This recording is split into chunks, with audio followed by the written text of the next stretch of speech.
ایک دفعہ کا ذکر ہے کہ ایک چھوٹے سے گاؤں میں شدید قحط پڑا۔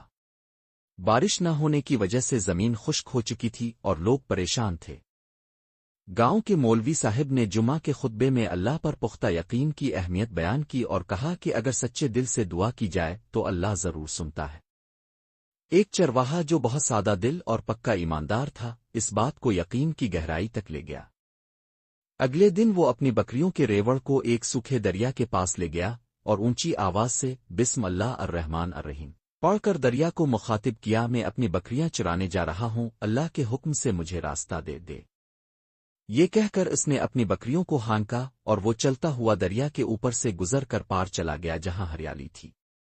کچھ عرصے بعد جب اس کی بکریاں موٹی اور صحت مند ہو گئیں تو لوگوں کو حیرت ہوئی۔ چرواہے نے سارا ماجرا بتا دیا۔ جب مولوی صاحب نے خود یہ دیکھنا چاہا تو یقین کی کمی کی وجہ سے وہ ایسا نہ کر سکے۔ اس کہانی سے ہمیں سبق ملتا ہے کہ اللہ پر پختہ اور غیر متزلزل یقین اور سادگی معجزات پیدا کر سکتی ہے۔ ظاہری اسباب سے زیادہ اللہ کی ذات پر بھروسہ ضروری ہے۔